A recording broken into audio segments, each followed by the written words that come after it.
You're listening to The People's Pitch, the official podcast of Minneapolis City Soccer Club, brought to you by Football Stadium Prince.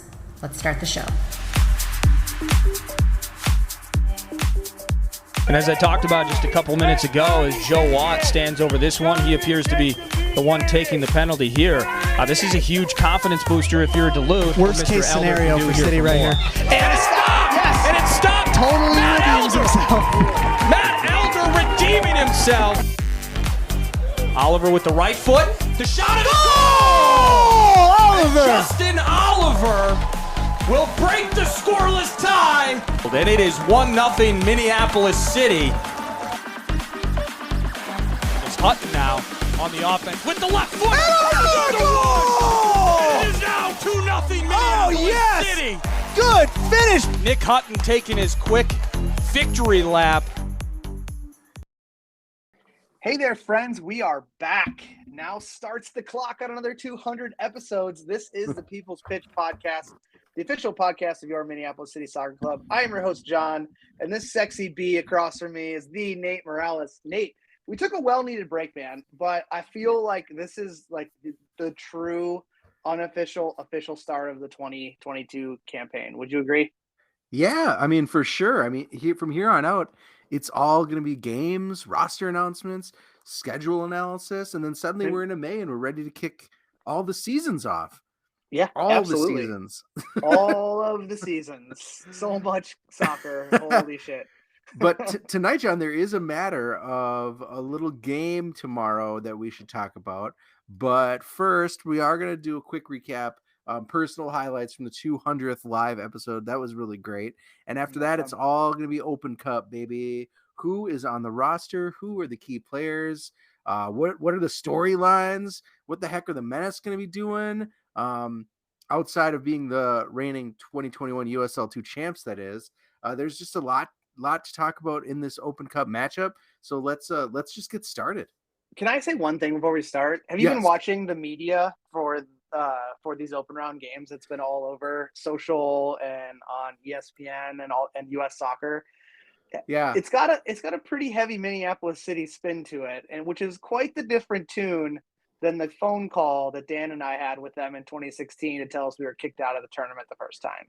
So the tide has turned, apparently, that now we're newsworthy. U.S. Soccer has dubbed Minneapolis City the Cinderella story to be followed. They are all over us. But I do I did watch the games. We were talking about a little bit off air. Catching in on some of the teams that we follow and some of the folks in the MPSL that we've tangled with. But like, to be honest with you, the matchups weren't that great in the first day. Well, we'll get into it in a second. Yeah, they weren't that great. But I do believe, though, that like us playing against the Des Moines Menace, even though we're going to talk a little more about the Menace in a second here, is truly the key match, the premier match of the first round. Yeah. And it's not just because we're in it, but it's what they're saying, and like we're on ESPN, man. You can like follow us on like the parent website now. Like our rosters are up there. Like I sent a picture to one of the players who is we'll talk about here in a second as well, who had his player like bio up on ESPN.com, and I was like, man, you can live off this for the rest of your life. That's pretty cool. I saw some of that on social. That's pretty. It's the nice perk of being on ESPN Plus. I had a production meeting today with the commentators of the game. Like, what? It was the real deal, man. Like I felt like finally Cinderella was wearing her slipper. Like I'm no longer the bridesmaid. I'm the bride now. But it was kind of cool, just to see the narrative that ESPN kind of wants to weave for the game was kind of cool to be part of, and to be able to give them the input on us as a club and everything. So I don't know if they're going to drop my name at all, but I do believe that they have more than enough information on not only our club but our players after the conversation. But Coach Van Benskone's meeting with him tomorrow to talk more about the actual team and the setup and everything. But it'll be cool, man.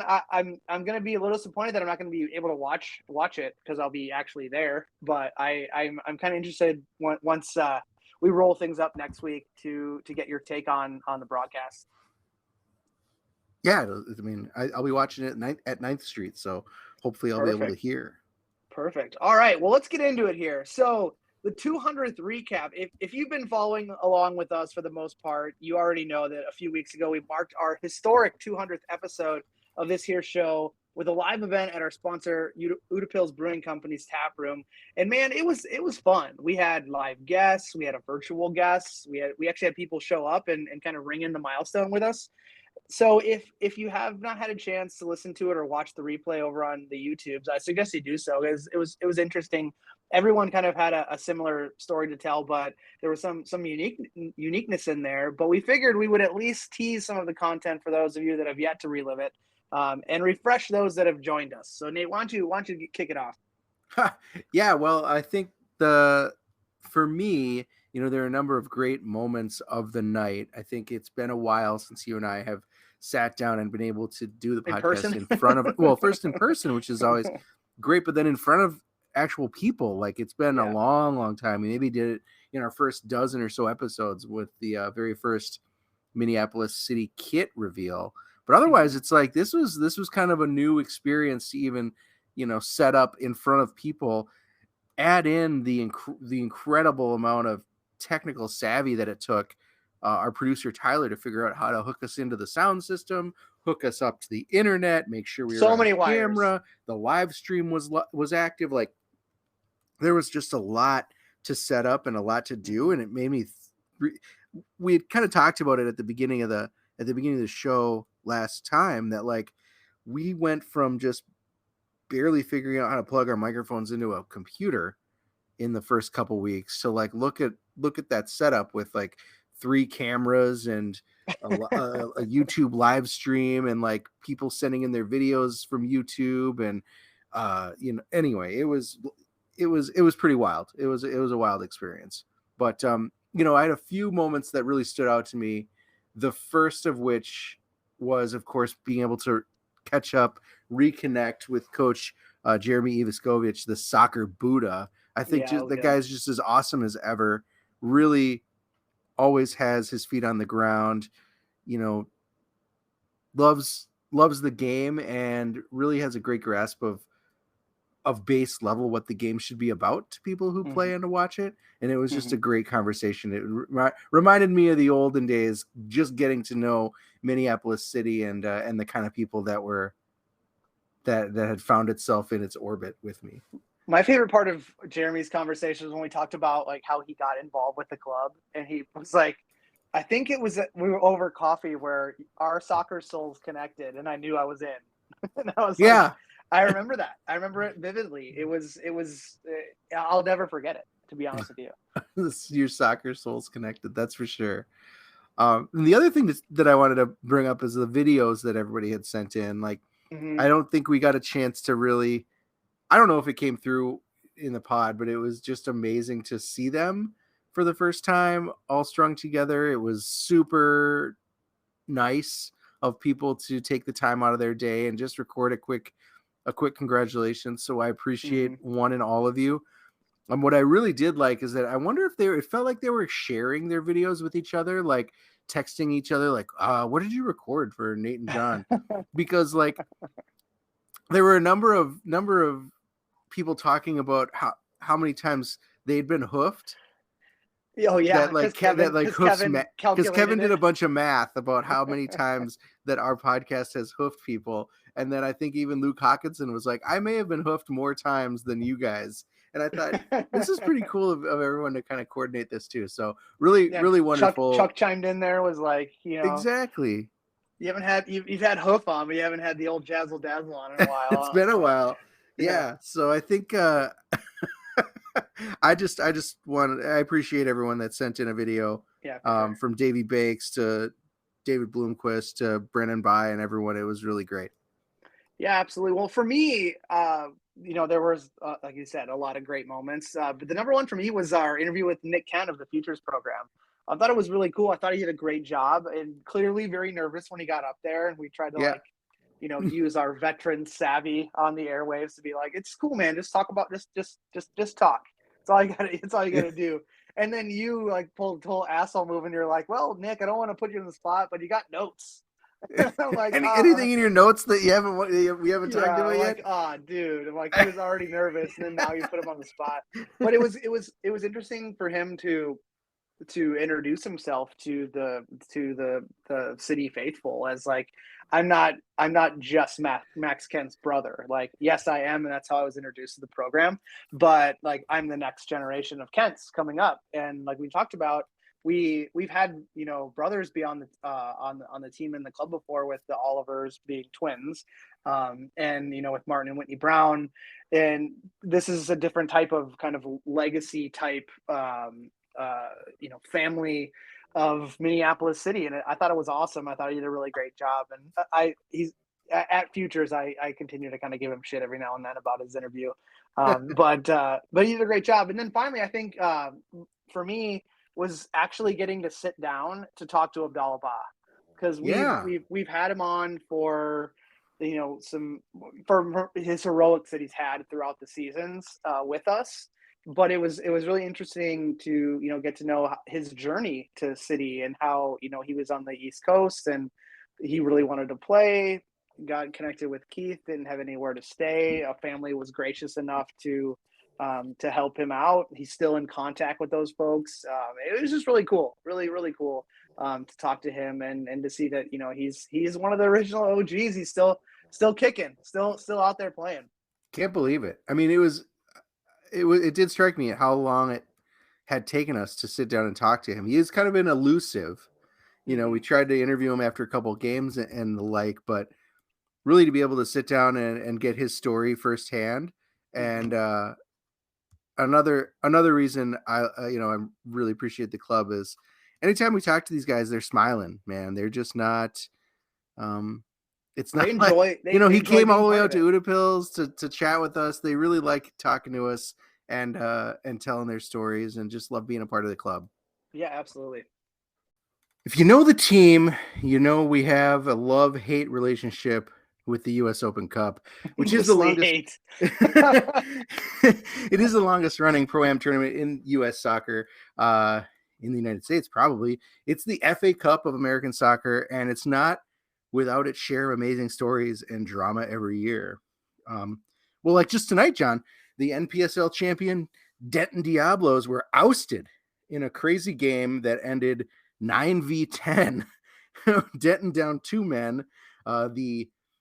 What were they called? The F kickers, defeaters. That's what they were called. Defeaters. Defeaters Kicks Soccer Club. They beat Denton 3-2, but they went down to 10 men. There was a missed Suarez-like handball in the box call that they went denied down to nine men. Nate. Right after that, because after this missed call, denied the Diablos the tying goal in stoppage time, which would have meant a red card for that kid who raised his arm up to block the ball, and then ensuing penalty. So it would have been Denton that was up 10 men to 9 going into extra time. But instead, on the ensuing clearance, one of the Denton captain ran down the field and basically threw the guy with the ball to the ground and proceeded to cuss the referee out, get in her face, and he got 2 yellows on the spot. So just like that, down go the champs. Down go the champs, and that's just the first night. So the U.S. Open Cup can be nuts, and we love it for that reason, but we hate it for a number of reasons. In the first few years of Minneapolis City's existence, we had hoped to qualify through the amateur club process using the Stegman's organization to get our foot in the door. And in that infamous undefeated year, we qualified for the opening round by defeating Oakland County. Only to be disqualified before the round began for switching leagues from the PLA to the NPSL. Yeah, and also it should be noted that that was also the same year that Minnesota United switched leagues from the NASL to the MLS, and they got in. They were not So they were not disqualified. Not disqualified. So that rules are a little bit gray over at headquarters in Chicago. Yeah. The next year, we did not finish high enough in the NPSL to qualify outright. So we were faced with some, I would say, inordinate difficulties throughout that qualifying process that amateur clubs go through. Starting with first a game in Aurora, Illinois, where we won in the rain. We were then thankfully spared a trip to Kansas to play a team, I think in Wichita or something, that just didn't have enough players, so they forfeited. Before we had to hit the road. So that was good. And then the next round in qualifying, we drew away again, I think to the Rochester River Rats or the River Rats. I can't remember. Let's just say, look, the facilities in Rochester, New York, that were provided by that team just were not up to snuff for a snowy November evening. Like, I would call it borderline criminal. And we did not leave that city victorious, but we did leave very, very cold and very wet. But since then, the team has made it a goal to skip all that bullshit and qualify for the Open Cup outright. And doing so, I think the last 3 years running, with each of those tournaments canceled due to COVID. But we're back, baby, and we're ready to fire up what I'm going to say is the hottest new regional rivalry in U.S. soccer. It's Minneapolis City versus Des Moines Menace. It starts Wednesday night at 7. And it's funny that you mentioned that it's like the hottest rivalry, and we haven't even rolled the ball out yet. And we played them before, and they've been great exhibitions. And in our first year, we played them in an exhibition game, and it did not go great. And then we played them again a few years later, and it went a little better, but still not great. But you might be wondering, who are these Menace? Who are these guys from Des Moines? Besides a team that Taylor Twellman hates. Oh, that was great. That was one of the greatest sound bites ever. And if you don't know what we're talking about, in Open Cup prior, the St. Louis FC, where Taylor Twellman's from, played Des Moines Menace. And was it John Champion or Arlo White who mentioned to him on the broadcast of an MLS game, like, you know, what are your thoughts on the U.S. Open Cup game tomorrow in St. Louis? And he's like, I hope the Des Moines lose by 100, or the Des Moines Menace lose by 100. And this is the perfect soundbite for us. Yep. Like, perfect soundbite. So anyways, brief background on the Menace. They were founded in 1994, so they got some history to them. In the USISL, I'd never even heard of that before moving to the old PDL, but have occupied a slot in the USL2 since the league rebranded from the PDL a few years back. They are 12-time participants in the Open Cup. They hold one PDL national title in 2005, one USL2 national title this past season in 2021, and are 8-time Heartland Conference champions. So yes, folks, wow. These creeps can roll. They play good soccer. They have also have kind of a storied list of former players that have gone on to the pros, which I didn't want to name them all, but most notably from the Crows, former Crow Dan O'Brien, who played 2018, and then a guy that goes by the name of Luke Hawkinson, who played with us for 2 seasons, and he played in between the 2 seasons he played with us. He did play with the Menace before going on to his Nashville fame in the MLS. But those 2 players played there, as well as current Crow Tyler David, who is a member of the 2021 national title roster for the Des Moines Menace. So another little storyline we'll talk about potentially here. So they're they're under new management. They've kind of in recent years seen that their head coaching job really be no disrespect, kind of a revolving door. They've had I think it was in the past 10 years they've had like 4 or 5 coaches. So it seems to be, with the pedigree of that club, that they're getting names that are using it as a resume builder to move on to the pro ranks, which is not a disrespectful thing to say. It's actually a respectful thing to say that it's a proven place where top quality players and managers go to showcase themselves and move to the next level. So they have a new coach, Dean Johnson. He's a new man in charge, comes by the way of NCAA Division II Davis and Elkins College. Know nothing about them. Didn't really care to take a deep dive into them. So we'll just say that Coach Johnson. It's a real school. Yeah, it is. Yeah, it is a school. But Coach Johnson comes by way of NCAA Division II. So again, I could see a storyline here, getting some experience at this level with Division I players, former professionals, and then potentially, skipping the old resume pile to maybe get some opportunities in a few years. This will be the first of 3 matchups versus the Menace that we'll get this year, and we'll get at least 2 more swings at them before they move to full pro, as they recently have been announced that they will be going USL League One in 2024, unless they decide to field a USL team as well. But this new hot rivalry will swiftly come to an end, Nate, at some point. That's too bad. Well, Minneapolis City announced earlier today who we are bringing to Des Moines.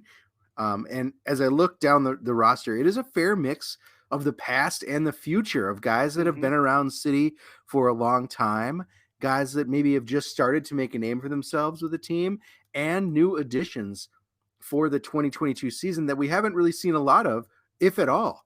So while I think you can't look at this roster, John, as some sort of a prophecy for how the summer is going to go, that this is the USL2 squad, or this is the NPSL squad. It is a great snapshot of the talent that City will be fielding all summer long. Yeah, I would say so. And I'm going to go over the roster here in a second, but I will say though that if you would have told me that we would have had this roster makeup in, say, 2018, the first time we properly qualified for, or 2019, first time we properly qualified for the Cup, I would have said you're crazy. Like, there's no way. I mean, from the first roster we put out there, that beats Oakland in the qualifier to actually get into the tournament, this roster is by far stronger. And it includes some of the same names, but you also get a mix of guys that have recently graduated college, which we wouldn't have had the opportunity, say, to play them last year at this time. So kind of falling in a good spot for us as we've been building our rosters for the summer since December. So without further ado, we'll start off with a true OG. It seems weird that you'd ever have to announce a roster and not mention this guy first, not because his name alphabetically sits on top, but defender Aaron Olsen, who's entering his 6th season with the Crows, and he has amassed, I believe, 2 U.S. Open Cup qualifying caps, so he's got some experience in the tournament. The next is Abai Habat, who was the captain of MC2 last season. He also has experience. He was on that 2016 roster. The man we talked about previously, Abdallah Ba, also a 6-year veteran, making his Open Cup debut, as well as City midfielder Aiden O'Driscoll, the Irish Zidane, is entering his 4th year with the club, who's now eligible to play in the competition because he's no longer in Ireland post graduation, and he's no longer at Luther College, so we can definitely use him.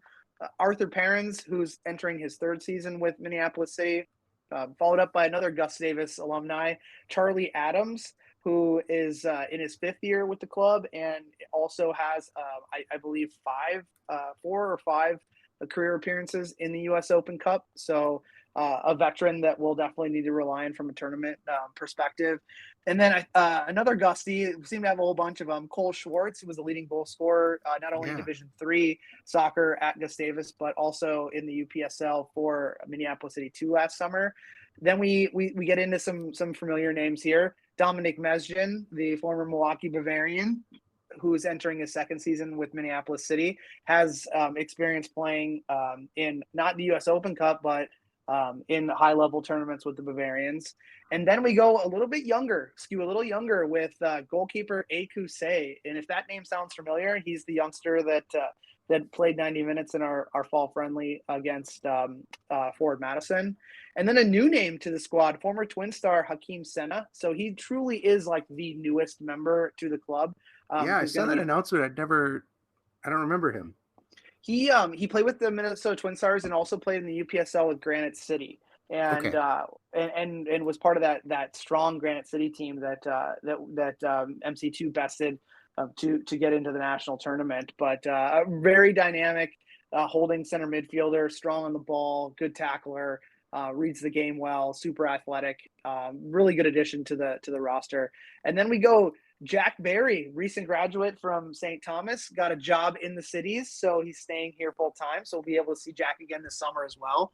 And then we talk about Lionel Vang, the exciting attacker who really took kind of the MPSL by storm last year in his first full season with the team entering his second year. And I think we finally round out the Gustavus alumni with all-region defender and MPSL North Best 11, Matt Murakami, who's coming back. Leading goal scorer, Mito Youssef, is going to be joining us tomorrow night.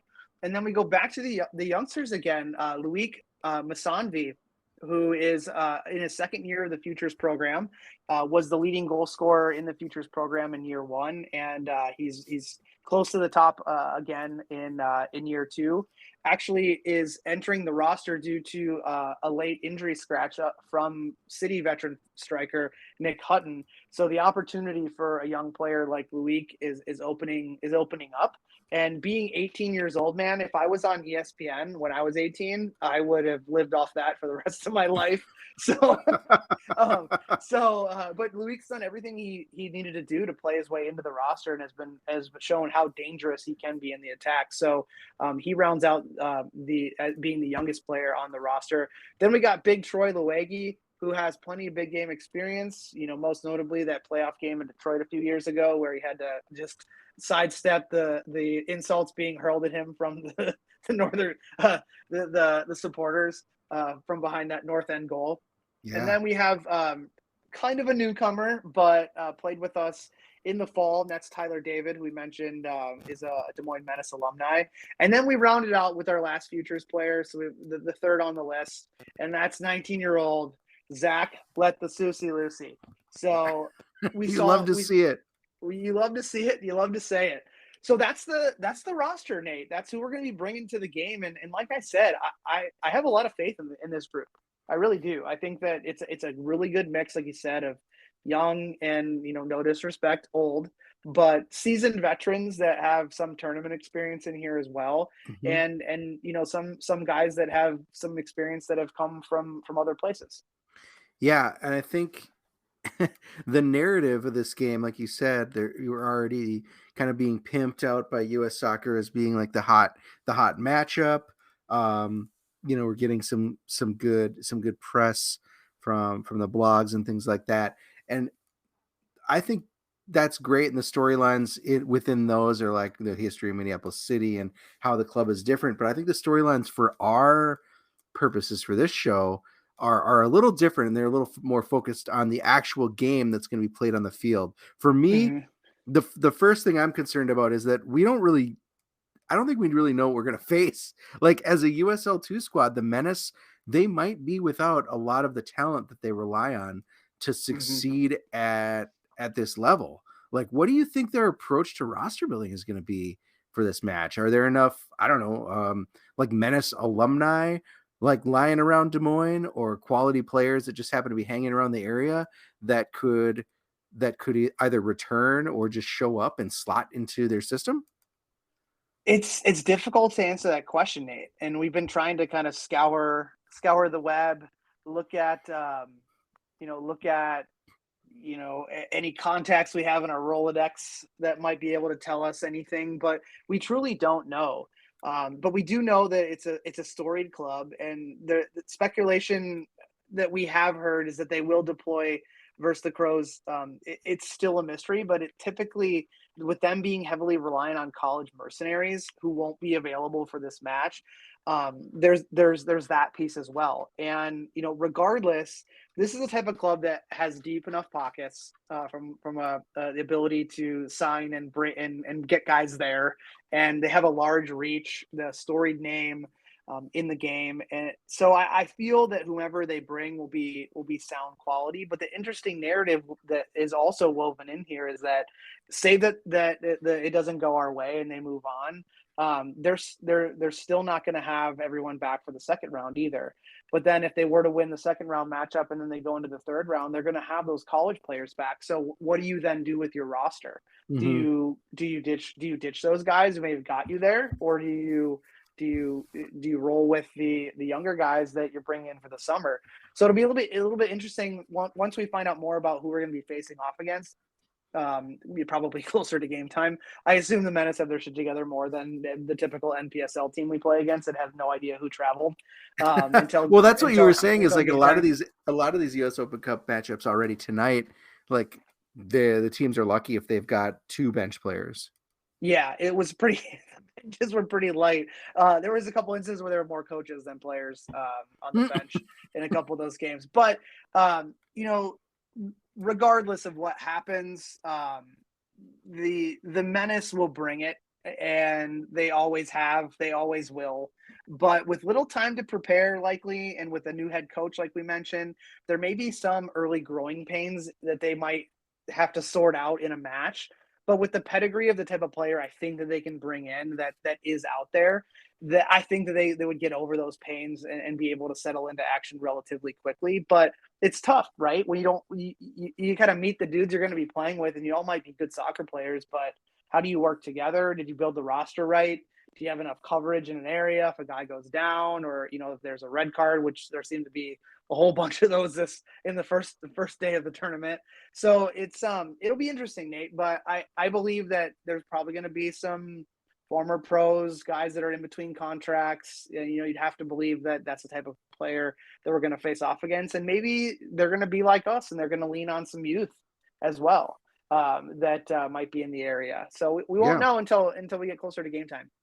Well, we might not know what the Menace are going to show up with, but we can talk about who City is going to show up with.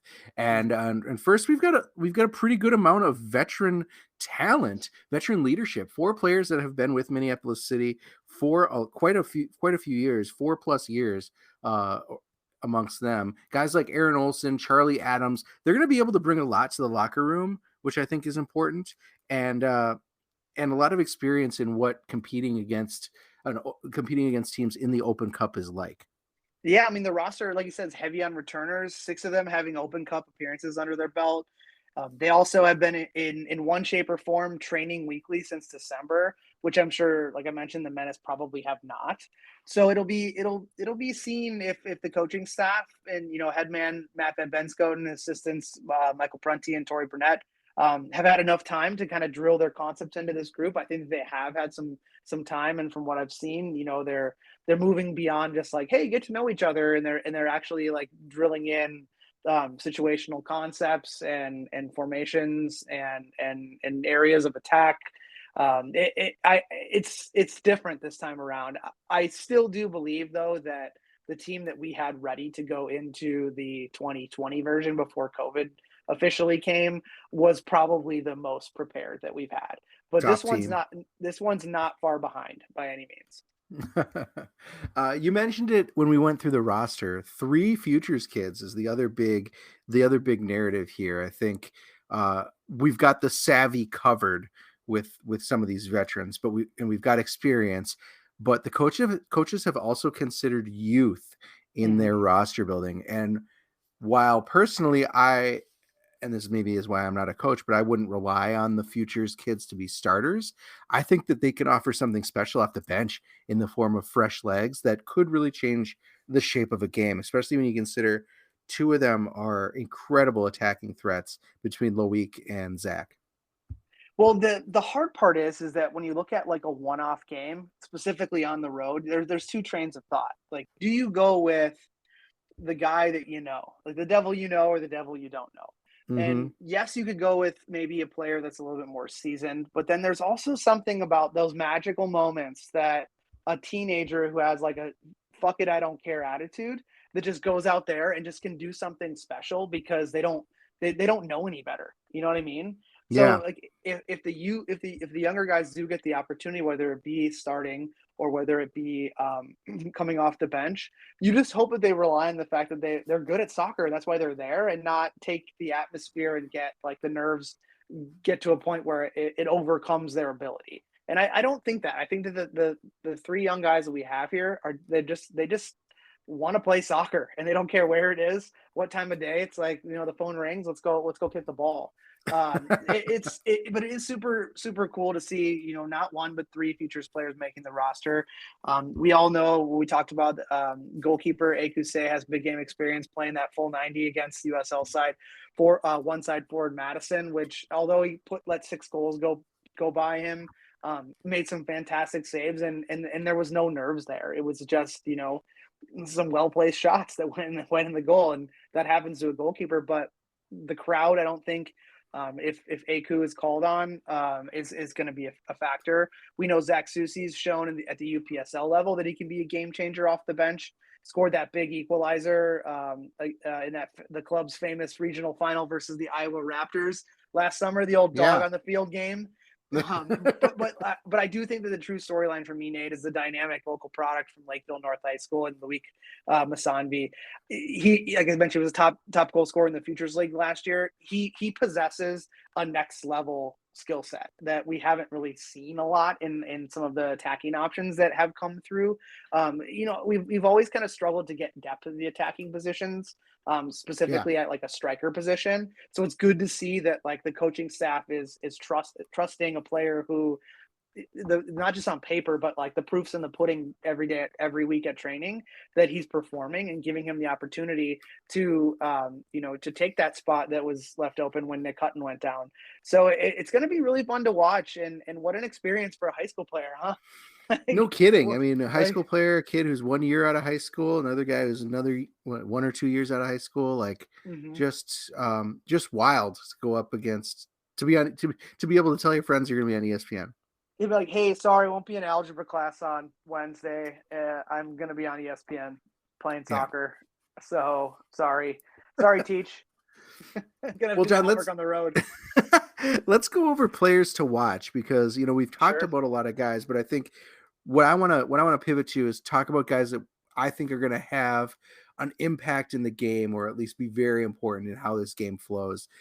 And I'm going to start with keeping my eye on the midfielders tomorrow. Guys like Aiden O'Driscoll and Dom Mesjian are going to be a valuable link up between what I'm predicting is the veteran center back pairing that we're going to be putting out there. Dom is super smooth, calm on the ball. His ability to keep possession, I think, is going to be really important to deal with whatever and to be able to adapt to whatever Des Moines throws at us, not really having that scouted out yet.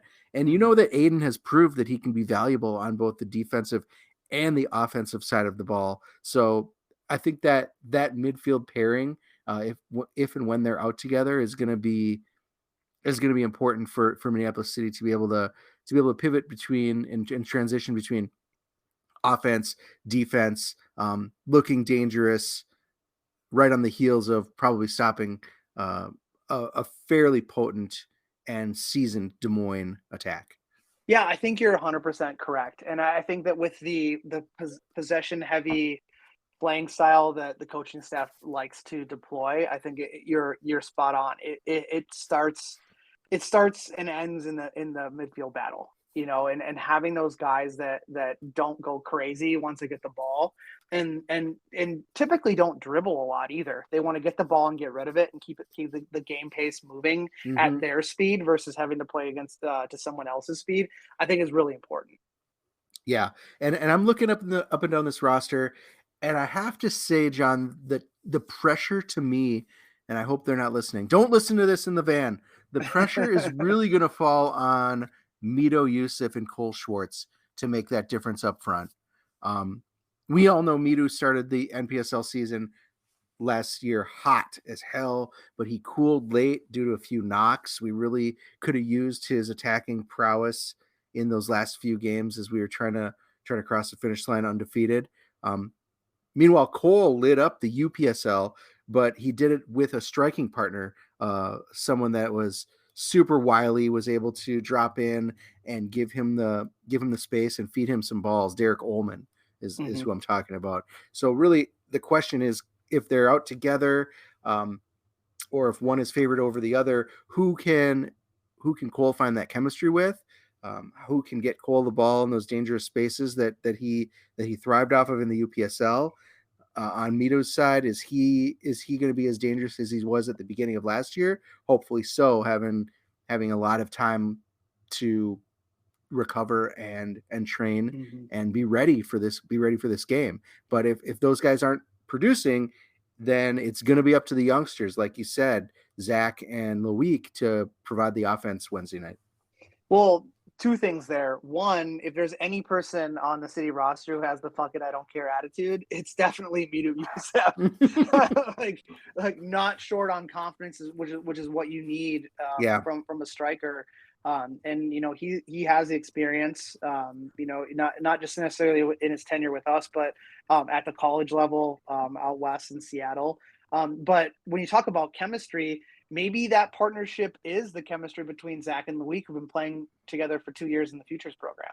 So you never know. I mean, Yeah. it's all beautiful mystery. If I'm quoting Mr. Aaron Rodgers, that we don't quite know what we're going to see yet, and the coaching staff probably does, and that's why they're there. As far as my players to watch, I already mentioned Loic, then you did a little bit as well. But this for me is the first meaningful match for the Crows from defender and former Menace man Tyler David. Not only the storyline that he's going back, but he really is the anchor of this team now. He's super vocal. He gets to go back into his old stomping grounds as part of the pesky underdogs this time, and I can tell from his inclusion in the group that his professionalism and the standard at which he expects the players in front of him to play has elevated some of the guys, kind of lit the fire underneath them. Like when you're not doing good, you're playing, you're crap. So figure it out, get better. I'm here to help you. Listen to me. I can see the game. And he's one of those players that it's so vocal, and you can tell it's come from his professional playing experience. So super glad to have him in a game like this. But I see that being a little bit of a storyline as well, and hopefully he can come out and best his former squad. But lastly, I look at Lionel Vang. The tricky winger was an ever-present with the ever-present motor. Ran roughshod through the MPSL last summer. I thought, his first full season with the Crows. With his ability to be dangerous coming off of a wing, that type of thing could free up space for a player like Loic or like Midu to get that half yard they need, because a defender is worried about what Lionel can do on the ball if he beats someone, and maybe having to leave his mark to go cover for someone, and then his ability to link up with players, but also just what he can do by himself. I mean, the guy's shown that he can really strike a soccer ball. There were a couple games last year, John, where he basically took it into his own hands to either pull Minneapolis City back into that game, and I'm talking about at Joy of the People as an example, or like you said, just how dangerous he was made so much space for other players. Yeah, absolutely. So I mean, and I know like Lionel's part of this group that still has aspirations to play at a higher level, and with now the inclusion of USL2 being in our programming options for players, like it's a really good opportunity for him, not only in this game when literally all the lights are shining on it. Apparently, according to ESPN and US Soccer, everyone's going to be watching this one. Maybe getting that opportunity to perform at this level against this type of club, but then throughout the season with the USL 2 option, to be able to maybe bypass the need to go to some of those open trials and maybe get picked up by a team that needs, a second winger off of a bench or a squad guy to fill out their roster needs. So look for him to seize this opportunity. But while we're all there, you excluded, me included, there will be a watch party. Nate kind of dropped it a little bit, but it's been on social for a couple days. If you will not be in attendance, there will be the local watch party. You can belly up next to other members of the Crows faithful. You can head on over to club sponsor 9th Street Soccer and Coffee. If you're looking for the address, just Google it. That's what people do these days. The soccer is going to be starting at 6 p.m. Wednesday night. There'll be a TBD food truck. I got word there's going to be some free Uda pills that's going to be flowing, which would be nice. Don't have to worry about, shelling out any extra dough. For those of you that are of legal drinking age, of course. And then the Futures program will be doing a little 4v4 action beforehand. So you can come check out some of the young stars that are not making the trip for the senior team. So head on over to 9th Street Soccer and Coffee at 6 p.m. Wednesday, tomorrow night if you're listening to this, or tonight if you're listening to it tomorrow. Go check it out. Wednesday night. Yeah, that was a long way to say Wednesday night. Mm-hmm. In a season of big news, John, the headlines start here. You should call us Sarah McLachlan in her 1997 album Surfacing, because we are building a mystery. The beautiful mystery. Thank you for listening to this week's show, everybody, and thank you to our wonderful show sponsor, footballstadiumprints.com. If you're in the market for supremely curated soccer-focused graphic design on anything from t-shirts to prints to mugs, head on over to Football Stadium Prints and fill your cart up. footballstadiumprints.com. They've even got in on the NFT game, so follow them on Twitter and check that out. There's some really cool shit out there that Steve is doing. And don't forget to use the code CROWS10 for 10% off everything you purchase on footballstadiumprints.com. Of course, not 10% off the non-fungible tokens. And remember, all U.S. orders ship right here from the States, so there's no pesky international shipping charges. You don't get any strange envelopes with all sorts of different stickers on them and germs and things like that. Yeah, and the new strain of COVID.